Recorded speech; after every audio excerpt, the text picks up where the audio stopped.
자, 이번 시간은 통계 두 번째 시간입니다. 지난 시간에 대표값으로 어떤 것이 있는지를 확인을 해 봤고요.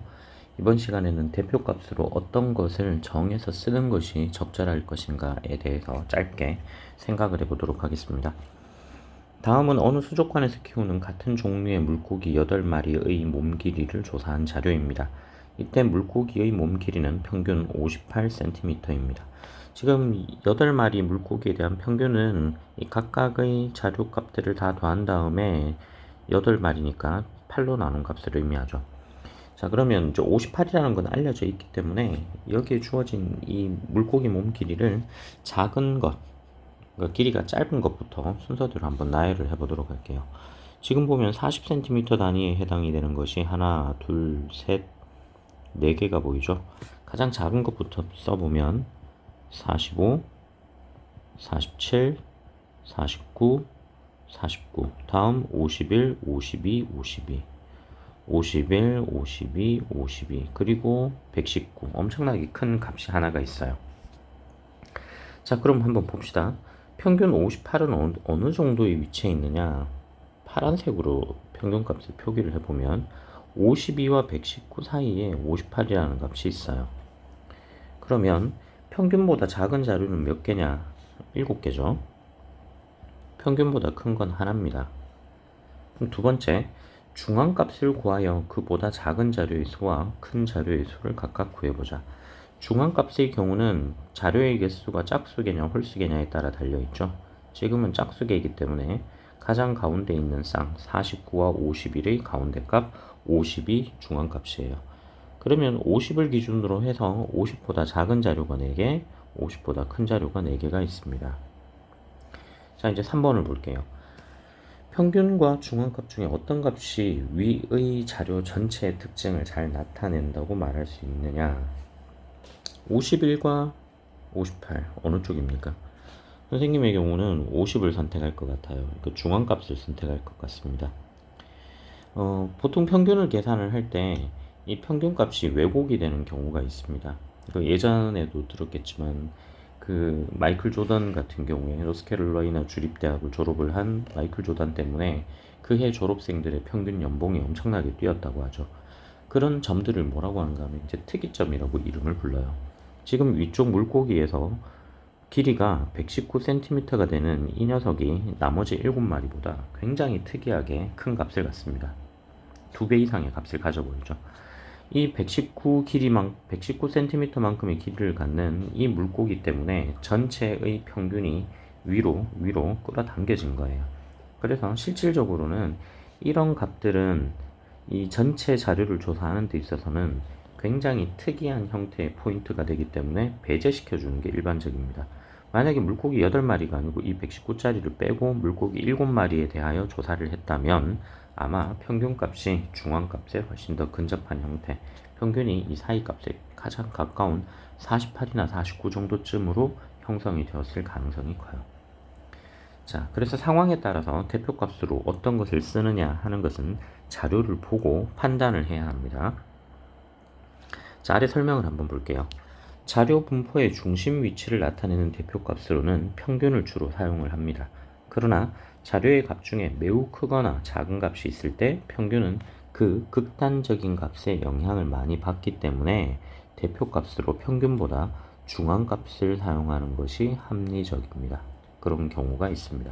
한편 최빈값은 별량이 중복되어 나타난 자료, 수로 나타낼 수 없는 자료의 대표값으로 유용합니다. 예를 들어서 얼마 전에 선거에 있었는데요.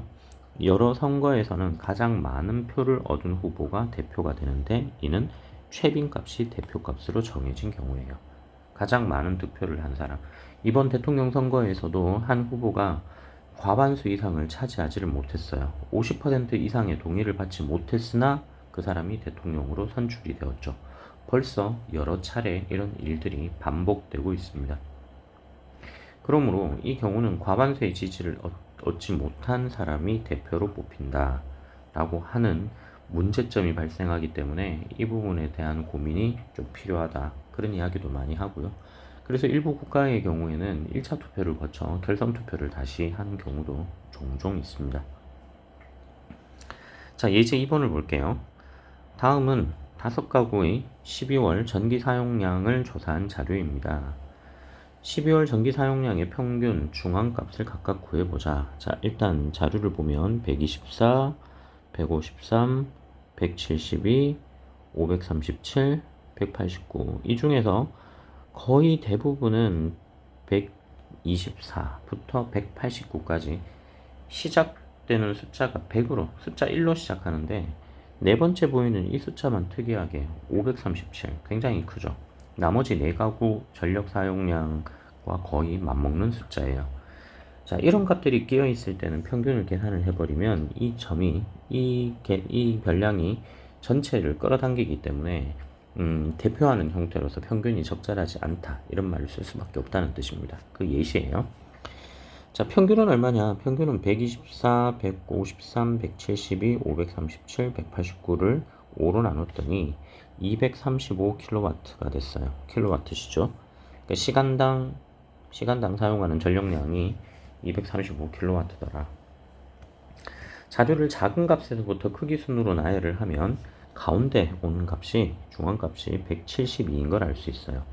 평균은 235, 중앙값은 172. 차이가 좀 있죠.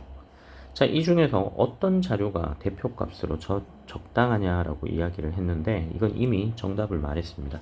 특이점이 발생했기 때문에 평균보다는 중앙값이 더 대표값으로 적절하다, 그렇게 볼 수 있다는 이야기예요.